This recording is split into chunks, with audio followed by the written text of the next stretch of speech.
Halo teman-teman semua, selamat datang di channel ini. Kali ini saya akan membagikan sebuah cerita inspiratif tentang seorang pemuda miskin yang difitnah maling. Padahal sebenarnya kisah aslinya jauh lebih mengejutkan. Cerita ini penuh dengan lika-liku perjuangan, fitnah, dan kebangkitan yang mengajarkan kita banyak hal tentang kejujuran dan kesabaran. Jangan lupa untuk tetap simak sampai akhir dan setelah itu, saya sangat ingin tahu pendapat kamu tentang cerita ini. Tulis komentar kamu di bawah ya. Bagaimana menurutmu tentang sikap masyarakat dan bagaimana kita harus bersikap saat menghadapi fitnah? Yuk, langsung saja kita mulai ceritanya. Dika menyusuri lorong sempit pasar tradisional dengan langkah pelan. Kaos putihnya sudah berubah warna, dan celana panjang sobek di lutut membuat banyak mata memandangnya sinis.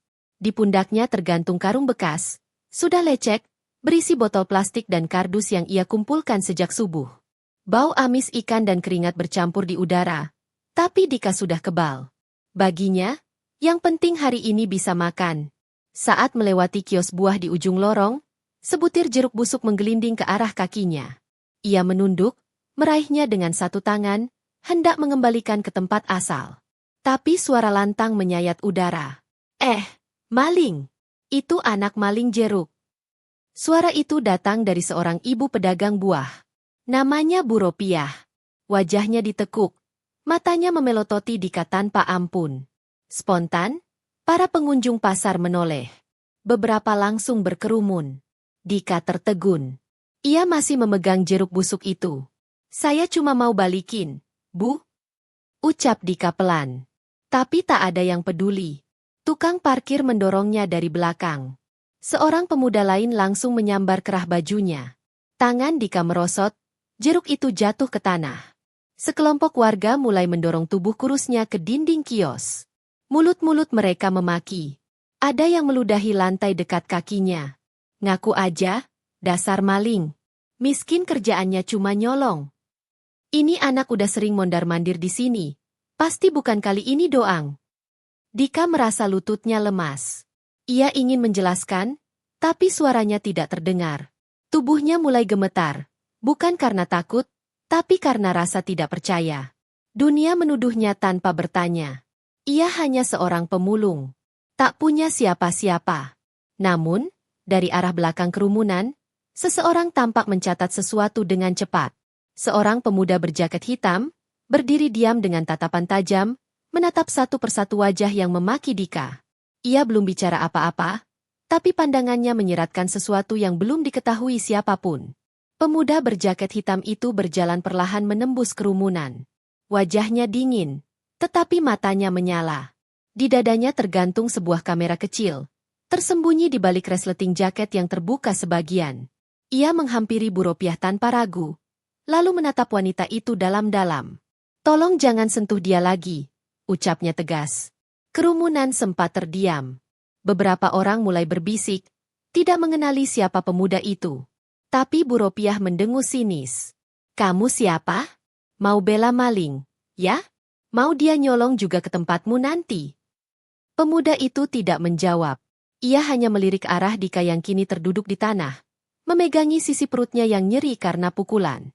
Lalu, ia mengeluarkan ponsel dari saku jaketnya, membuka galeri, dan memutar sebuah video. Suara Bu Ropiah langsung terdengar dari rekaman itu. "Sengaja aku lempar jeruk busuk itu ke dekat dia. Biar bisa nuduh dia maling. Kasihan buah-buahku gak laku, harus ada yang jadi kambing hitam." Suara tersebut terdengar jelas, meski agak berisik karena tertangkap dari kejauhan. Dalam video itu, Bu Ropiah terlihat sedang ngobrol dengan seseorang di balik kios. Tidak sadar bahwa percakapannya direkam dari sudut yang tak terlihat. Orang-orang mulai mendekat. Wajah mereka berubah. Bahkan si tukang parkir yang tadi mendorong Dika mundur perlahan. Sementara Bu Ropiah membeku. Mulutnya terbuka, tapi tak ada suara yang keluar. Tangan kirinya mulai gemetar, lalu berusaha menepis ponsel itu. "Fitnah itu. Itu bukan aku." Namun pemuda berjaket hitam tak tergoyahkan. Ia menunjuk layar ponsel sekali lagi. "Kamu lupa, aku magang di Dinas Pengawasan Pasar. Tugasku memantau pedagang curang. Dan hari ini, aku menyaksikan sendiri kebusukanmu." Pasar hening. Tak ada yang bicara. Dika mendongak perlahan.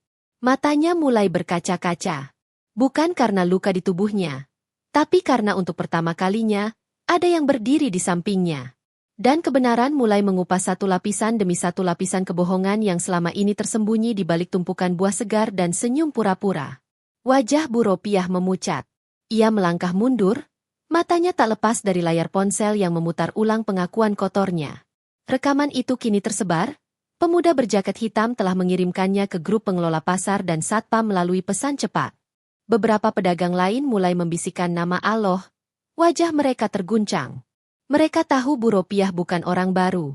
Ia sudah puluhan tahun berdagang di situ. Tapi siapa sangka, di balik caranya yang galak dan ceplas-ceplos, ada kelicikan yang selama ini tersembunyi rapi.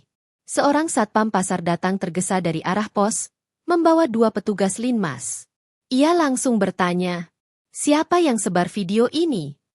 Pemuda berjaket hitam mengangkat tangan, memperlihatkan ID kecil yang tergantung di balik jaketnya. Saya, Arya. Tugas saya memang mengawasi kelancaran dan kejujuran transaksi di pasar ini. Satpam dan linmas menatap Bu Ropiah. Saat mereka mendekat, Bu Ropiah meronta. Jangan bawa saya. Semua ini salah dia. Teriaknya sambil menunjuk Dika yang masih terduduk di tanah. Namun tak ada yang peduli. Linmas menggiringnya perlahan keluar dari kerumunan. Saat melewati para pedagang, tak satu pun dari mereka menatapnya. Semuanya menunduk. Sebagian bahkan pura-pura sibuk menata dagangan. Dika masih terdiam.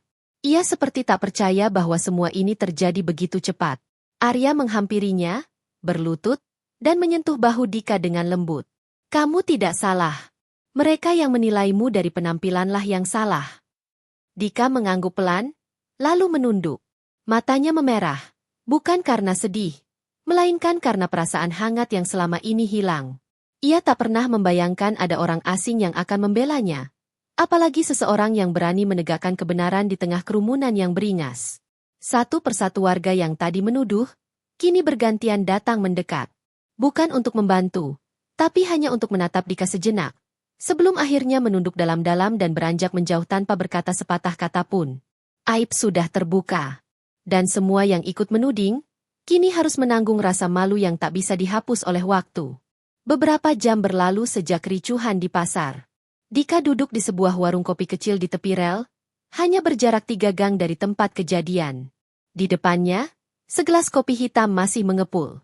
Sementara itu, Arya duduk di seberangnya, membuka laptop kecil yang penuh stiker bertuliskan keadilan sosial. Mata Dika sesekali mencuri pandang ke arah pemuda itu. Ia masih tidak percaya bahwa seseorang seperti Arya benar-benar ada. Seseorang yang berpenampilan biasa, namun menyimpan keberanian dan kecerdasan yang tidak biasa. Aku sering melihatmu muter-muter di pasar, ujar Arya, tanpa menoleh dari layar. Aku cari barang bekas, buat makan sehari-hari, jawab Dika pelan.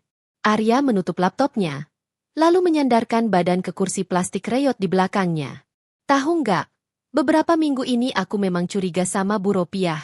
Ada beberapa pedagang yang jualannya tiba-tiba sepi. Katanya karena pelanggan gak mau beli dari kios yang dekat sama dia. Aku curiga ada yang sengaja menjatuhkan orang lain. Dika mengangguk pelan, menyimak. Hari ini aku datang lebih pagi. Aku lihat kamu dari jauh. Pas jeruk itu dilempar ke arahmu, aku rekam semua. Dan seperti yang aku duga, itu memang jebakan.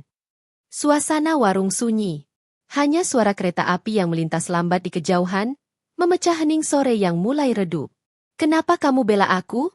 Tanya Dika, lirih. Arya menatap matanya. Tatapannya tenang, tapi dalam. Karena aku pernah ada di posisimu. Dulu, aku juga dituduh nyolong cuma karena pakai baju compang-camping. Gak ada yang bela. Gak ada yang percaya. Tapi hari ini, aku ingin pastikan itu gak terjadi lagi. Dika mengatup bibir. Tak mampu bicara. Ada gelombang rasa yang naik ke dadanya, tapi tak bisa diungkapkan dengan kata. Arya menyodorkan sesuatu. Sebuah kartu nama kecil. Besok, ikut aku. Ada program beasiswa kerja sambil sekolah dari yayasan tempatku magang. Aku pikir kamu layak. Dika menerima kartu itu dengan kedua tangan. Tangannya masih kotor oleh debu dan sisa plastik bekas. Tapi kartu itu ia genggam seolah benda paling berharga yang pernah ia miliki. Dan di warung kopi tepi rel itu, untuk pertama kalinya dalam hidupnya, Dika merasa bukan lagi sekadar pemulung. Ia merasa seperti manusia. Keesokan paginya, Dika mengenakan satu-satunya kaos rapi yang ia simpan dalam tas kresek lusuhnya. Celana jeansnya pun telah dijahit 3 kali oleh pemilik kios jahit dekat gang masuk pasar. Wajahnya masih penuh cemas, tapi ada cahaya baru di sorot matanya. Ia berdiri di depan sebuah gedung sederhana bertuliskan Yayasan Cahaya Arah. Bangunannya tak megah, tapi suasananya hidup. Beberapa pemuda seusianya tampak masuk satu persatu, membawa map, ransel kecil, bahkan ada yang hanya bermodal senyum dan harapan. Arya sudah menunggunya di depan gerbang. Ia mengangguk sambil tersenyum, lalu menggiring Dika masuk melewati aula depan yang dipenuhi poster motivasi dan deretan meja administrasi. Namamu udah aku daftarkan. Tinggal interview aja sama ketua yayasan. Kamu jawab aja jujur, karena itu yang paling penting, ujar Arya pelan. Dika mengangguk gugup. Di dalam ruangan, pria berkacamata duduk menunggu sambil membolak-balik berkas. Di belakangnya tergantung bingkai bertuliskan tak semua yang bersinar itu emas, dan tak semua lumpur itu kotoran. Wawancara berjalan cepat. Dika menjawab sejujur mungkin. Tentang rumah kardusnya di belakang stasiun, tentang ibunya yang meninggal saat ia umur 9 tahun, dan tentang hari kemarin, saat dunia seolah ingin memusnahkan harga dirinya di tengah pasar. Ketua yayasan hanya mengangguk-angguk sambil sesekali menatap Dika dengan pandangan menilai. Lalu, tanpa banyak kata, ia menuliskan sesuatu di lembar konfirmasi pendaftaran. Di luar gedung, langit mulai mendung. Tapi senyum Dika merekah seperti matahari sore. Namun saat ia melangkah keluar bersama Arya, langkahnya terhenti. Di depan pagar, puluhan orang menunggu. Beberapa dari mereka adalah pedagang pasar yang kemarin ikut menuduhnya. Mereka membawa bingkisan kecil, sebagian menenteng tas plastik berisi makanan. Wajah-wajah itu kini tak lagi angkuh. Bu Ropiah tidak ada di antara mereka. Tapi anak bungsunya, seorang gadis berusia 12 tahun, berdiri paling depan. Ia menatap Dika dengan mata yang sembab. Kak Dika, ibu minta maaf. Sekarang ibu di rumah, gak mau keluar kamar. Ibu gak bisa berhenti nangis sejak kemarin. Semua mata kini tertuju pada Dika. Ia diam, tak bergerak. Angin meniup rambutnya pelan, dan embusan haru terasa menyusup ke sela-sela dada semua orang di situ. Tanpa kata, Dika berjalan perlahan ke arah gadis kecil itu. Ia berjongkok, lalu menyentuh kepala anak itu lembut. Tak perlu kata, tak perlu penghakiman. Dan di hari itu, di depan gerbang yang menjadi titik awal hidup barunya, Dika tak hanya membuka pintu masa depan, tapi juga menutup luka lama dengan ketenangan yang tidak bisa dibeli oleh harta siapapun. Pasar kembali ramai seperti biasa. Tapi ada satu hal yang berubah drastis. Keheningan canggung setiap kali Bu Ropiah lewat di antara para pedagang. Tidak ada lagi sapaan ceria. Tidak ada lagi senyum manis yang dulu sering ia lemparkan. Kini, tatapan mata yang menghampirinya hanya berisi tanda tanya dan rasa curiga yang makin mengental. Tak tahan dengan suasana itu, akhirnya Bu Ropiah datang sendiri ke kantor pengelola pasar. Ia membawa seikat bukti dalam sebuah tas lusuh, catatan pembelian jeruk dari toko grosir, rekaman CCTV milik tetangga kiosnya yang menunjukkan bahwa ia memang melempar jeruk itu ke arah Dika, serta coretan tangan anaknya yang sempat melihat ibunya merencanakan sesuatu dari balik tirai rumah. Namun yang paling mengejutkan adalah pengakuannya. Saya cuma kesal, ujar Bu Ropiah lirih di hadapan petugas dan pengurus pasar. Saya iri sama pedagang baru yang dagangannya laku keras. Saya cuma mau alihkan perhatian, biar dagangan saya dibeli lagi. Tapi semua jadi salah. Kata-kata itu terekam dalam berita video yang sempat viral, karena direkam langsung oleh Arya dan disebarkan lewat kanal komunitasnya. Dalam hitungan jam, kisah pemuda miskin yang difitnah jadi maling berubah menjadi simbol perjuangan sosial. Dika menjadi lambang harapan baru di tengah kerasnya kota. Arya yang selama ini diam, akhirnya bicara di sebuah forum diskusi daring yang disiarkan langsung. Kita hidup di dunia yang terlalu cepat menghakimi dari apa yang terlihat. Padahal seringkali, yang terlihat bukanlah kebenaran. Kadang kemiskinan bukanlah tanda kemalasan, tapi sistem yang tak pernah berpihak. Dan hari ini, kita hanya membuka satu lembar dari banyak halaman ketidakadilan yang harus dibongkar. Dika menonton tayangan itu dari ponsel kecil milik temannya di yayasan. Ia tersenyum tipis, tapi di matanya, ada air yang jatuh tanpa suara. Bukan karena sedih, tapi karena ia tahu, hidupnya tak lagi sama. Di pasar, jeruk busuk yang dulu dilempar kepadanya kini jadi simbol. Beberapa pedagang bahkan menggantungkan satu jeruk layu di depan kios mereka, sebagai pengingat agar tak cepat menilai orang lain dari tampilan luar. Tapi diam-diam, ada satu orang yang menyimpan kekesalan. Bukan Bu Ropiah, bukan pula pedagang pasar, melainkan seseorang dari balik layar, pemilik jaringan toko buah besar yang ternyata dulu punya konflik dengan pedagang kecil seperti Bu Ropiah. Jeruk-jeruk yang dipasok ke kiosnya sengaja diberikan kualitas buruk. Dan kini, ia merasa rencananya kembali gagal. Satu rencana baru mulai dirancang.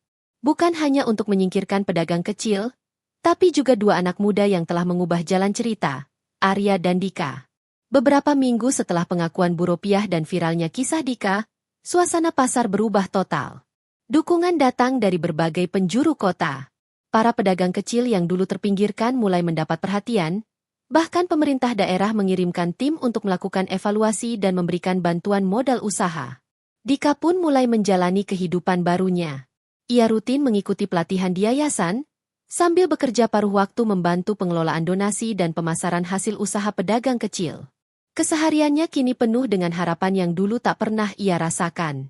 Namun, di balik keberhasilan itu, ancaman baru muncul. Pemilik jaringan toko buah besar yang merasa dirugikan mulai melakukan manuver licik. Mereka menyebarkan rumor baru tentang Dika dan Arya, mencoba mematahkan semangat mereka dengan cara hitam. Tetapi Dika dan Arya tidak gentar. Dengan dukungan masyarakat dan bukti-bukti yang telah mereka kumpulkan, mereka melawan dengan kejujuran dan keberanian. Banyak yang bangkit bersama mereka, menyadari bahwa perubahan hanya bisa terjadi jika berdiri bersama melawan ketidakadilan. Di malam yang sunyi, saat angin sepau-sepau menyejukkan kota, Dika menatap langit yang penuh bintang. Ia tersenyum, merasakan kedamaian yang belum pernah ia rasakan sebelumnya. Kisahnya yang dulu penuh hinaan dan fitnah kini berubah menjadi kisah inspirasi yang menggetarkan hati banyak orang. Ia tahu, perjalanan belum berakhir, tapi ia siap melangkah ke depan dengan kepala tegak. Dan di hati Dika, satu doa tak pernah lepas. Semoga Allah selalu memberinya kekuatan untuk terus berjuang demi kebaikan.